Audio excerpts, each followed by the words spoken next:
All right, guys, so we're back with another one of these ancient civilizations. This time we're going to look at ancient Egypt. So, on that paper that we filled out with Mesopotamia, you're going to fill out the ancient Egypt section. This is not going to be overly long, it's not going to take much time. So, make sure you write some good stuff down. Again, anything in red you are responsible for knowing. So, quick review, these are just some of the civilizations we'll talk about. Remember, the Fertile Crescent, we talked about it. Make sure you know the Fertile Crescent is here. That's Mesopotamia. But today we're going to talk about Egypt and the Nile River. Remember, most civilizations pop up around rivers. We talked about that the other day. Again, make sure you know why the rivers are so important to ancient civilizations. So, Egypt is the kingdom of the Nile. So, you have the Black Land, you have the Red Land, you have Upper Egypt, and you have Lower Egypt. Again, the Black Land refers to the rich, fertile soils along the Nile River. The Red Land, that's the desert that stretches across northern Africa, northern Egypt. Upper Egypt stretched from the Nile's first cataract, which is a waterfall. And then Lower Egypt along the delta, that's at the mouth of the river where the Nile empties into the Mediterranean Sea. So again, this is just to tell you a little bit about the geography of it, but make sure you know the Egyptian civilization was built on the banks of the Nile. You have to know where that ancient civilization was. So again, this one is on the Nile. Kingdoms of Egypt, there are three big ones. There's old, there's a middle, and then on the next slide we'll talk about the next one.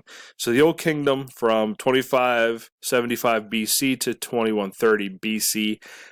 Again, so when we talk about on your Google tour, make sure you have those dates. So for this one, you're going to have the start date at 2575 BC, and then you are going to end it with 1075 BC.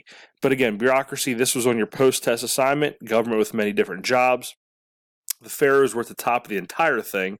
And then during the Old Kingdom, the Egyptians built great pyramids at Giza to honor the pharaohs. So when you see these pyramids, they were built to honor the pharaohs. Nobody lived in them. They weren't just decoration. They were to honor the pharaohs.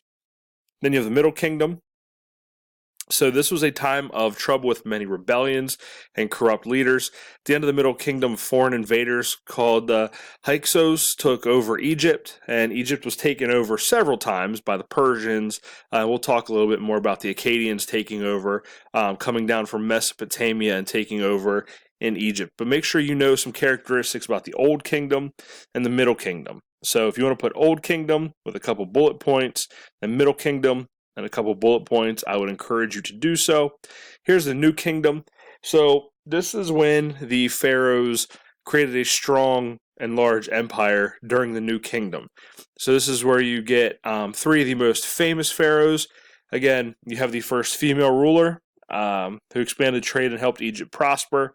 And then you have a great military leader. And then you have Ramses, who probably the most famous, ruled for 66 years, conquered many of the lands in around Egypt, Syria, Nubia.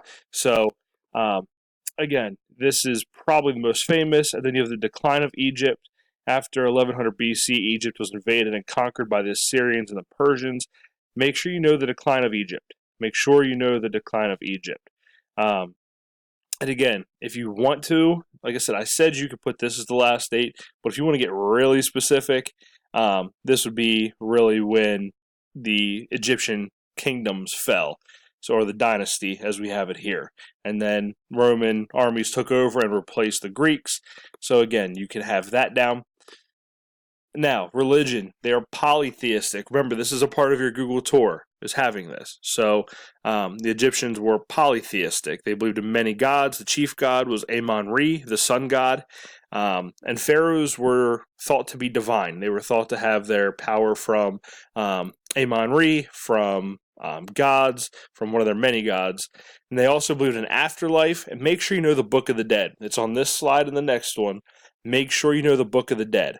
Write that down. You're going to need to know it, because if I was a betting man, you're probably going to see that on your test, especially in the final exam. It's a very popular one, and here's more about the Book of the Dead. So again, to get to an eternal afterlife, they had to be ferried across the lake of fire to Osiris. the heart was weighted against the feather of truth. If it was lighter, they got to the afterlife. If not, the crocodile got to eat their heart. So, pretty wild situation there. Mummification. Again, I expect you guys know some of this from middle school. Hopefully, you learned a little bit about it. But they use mummification to preserve dead bodies by embalming them. And I always found this interesting. You remove the brains through the nostrils. They had these different jars. They put the intestines, liver, lungs, and stomach in these different jars. Again, just some interesting stuff. Nothing too much right here except for the definition of mummification. Again, this is just to show you and tell you a little bit about what they did. So this would be a fully mummified body, and then this would be that pharaoh's intestines in those tiny little jars. So the pyramids, we talked about this. Pharaohs were buried in them during the Old Kingdom, and the Valley of the Kings in the New Kingdom. Again, these are some of the walls. They were painted very elaborately. They had tons of decoration. Again, meant to honor the king, or honor the pharaoh, excuse me. And again, tomb raiders stole most of the treasures from the pharaoh's tombs. So we don't have very much from the pharaoh's tombs anymore because people went in and stole them once they realized what was in those pyramids. Life in Egypt. This is a pretty important one. Egypt had a pretty tough class system. The pharaoh and the ruling family were at the top. Below were noblemen, priests. This is stuff we talked about, guys. Just to put it very simply, this is it right here. We talked about it with every civilization. All of them have a class system with the rich and powerful up top. And then you have usually slaves, unskilled workers, people that were captured. So, again, this is something we've talked about a lot. Just make sure you know that. This is the most important slide. This right here. This is also a big part of your Google Tour project. So, hieroglyphics was their form of communication. The Rosetta Stone helped decipher what each hieroglyph meant. And Egyptians also learned to make paper, what's called papyrus, and they also contribute to medicine, astronomy, and mathematics. So this, if you're gonna have anything, and if I'm gonna ask you anything in your test about the Egyptians, it's this right here. So make sure you have that, please. Again, this should be in that column for ancient Egypt. And again, anything in red, you were responsible for knowing.